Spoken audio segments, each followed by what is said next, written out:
Sustainable enterprises have discovered that they can differentiate themselves from their competition by looking at issues of society, looking at issues in the environment and reacting to those issues in a positive way. So for example, we all know of the war for talent at the moment and the difficulty of recruiting and retaining talented individuals.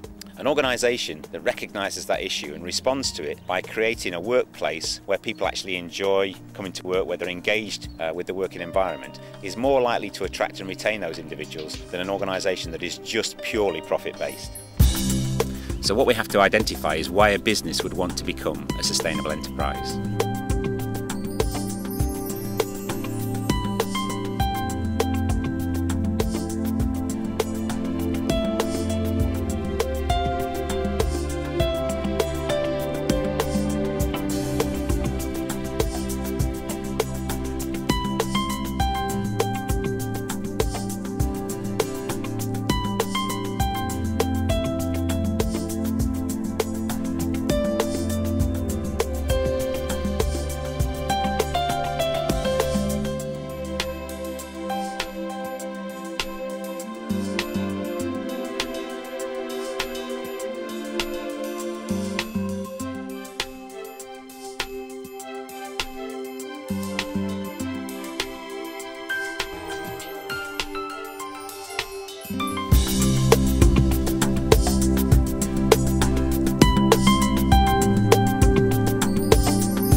The Discovery experience has been designed to confront people with reality and to inspire them to take the first step on the journey towards becoming a sustainable enterprise.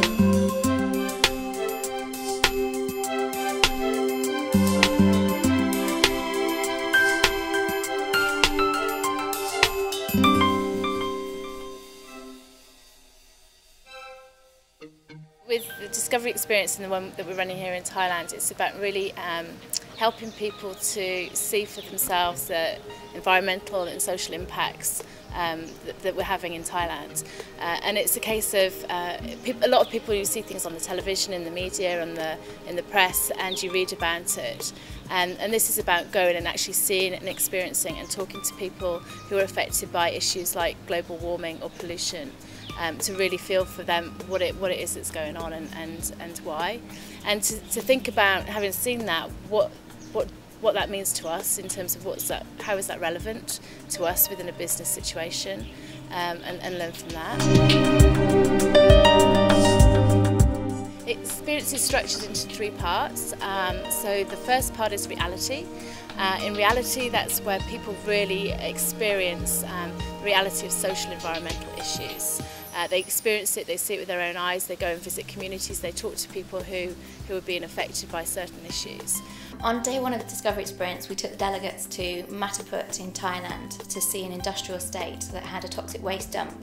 And in 1997, the newspapers printed reports where many of the children were suffering from respiratory diseases and infections, migraines, headaches, and then in 2002 the government actually got them to move the school 5 kilometres away.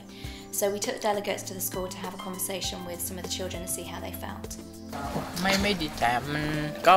They feel very sad about that they have to move the school, and then they don't want to move to anywhere else because that will cost more for their parents in terms of traveling. We all found the day extremely emotional and powerful and pretty hard-hitting.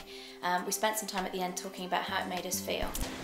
It's been sort of mixed emotions today in some regards, in feeling a little bit overwhelmed by the magnitude and complexity of the problem, and also feeling in some ways a little bit guilty in standing and looking at the oil refineries and hearing the air conditioning buzzing in the van behind. So I think there's sort of sometimes a little bit of a contradiction of emotions about how much we want to blame and how much we recognise our own contribution. I'm too overwhelmed with the problems, and I don't know how to deal with it, where to start, what to do. The second part is inspiration. So we visit best practice organisations. We visit people and talk to leaders and people in those companies who are really doing good practice, both socially and environmentally, and also in terms of how people work within their business. We were focused on showing the delegates examples of best practice businesses who can be seen as doing well by doing good.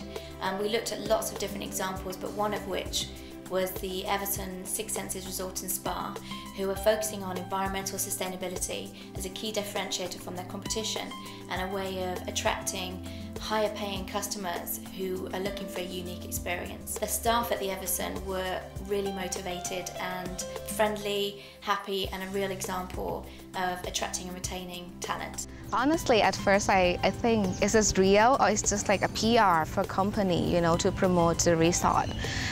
And later on I decided to work here, and then I found that they've done it for real. They follow the guidelines. They're honest to the commitments. They're honest to the guests. They're honest to their staff, to local people. The third part is vision. So we facilitate leaders in a workshop to really help them think through the vision for their business in the future, where they want their business to be, how they want it to be, how they want it to be perceived by other people, and to start to help them thinking about action planning in terms of what can they do, what are the first steps they can take in terms of developing their business in a sustainable way.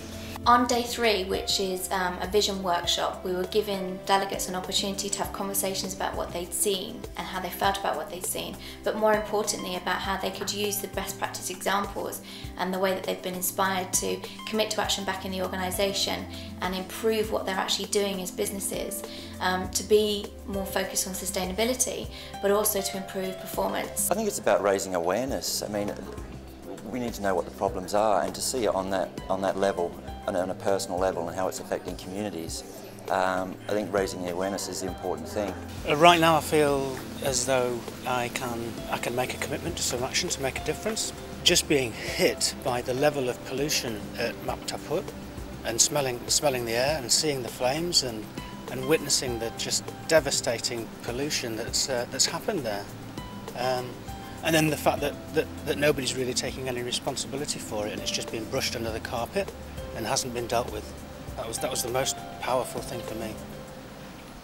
For me, I would say is that if I can have a reality experiences through my eyes, that when I go to the Khun Samut Jeans and when I saw the people, saw a little girl who got that kind of like impact of the little children, so I think that I can walk away into that from that kind of like area quite easily. But themselves, they have to be suffering for quite long times, and they have to be with that issue. So for me, the motive thing is like, how can I help them?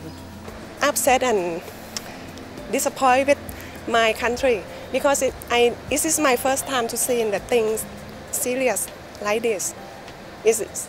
Sorry about it, about the thing that I see it. I suppose I'm a quite emotional person, and I work with so many other communities, and it just really hits home about what we do into ourselves and other communities and what we can do to make changes. So that was our Discovery experience, which we hope has inspired you to take the first step on your own journeys towards sustainable enterprise.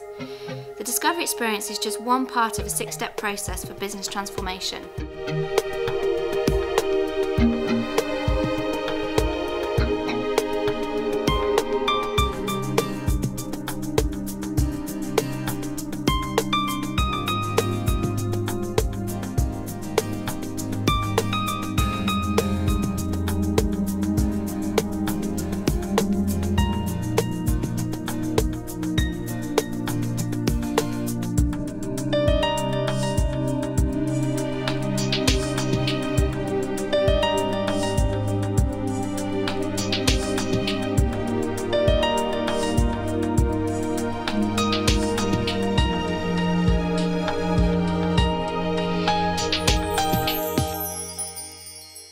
In the time we have available here, we've only been able to give you a small taste of what's possible. If you've been inspired by what you've seen and you'd like to find out more about Impact's 6 steps towards creating sustainable enterprise, then please get in touch with us.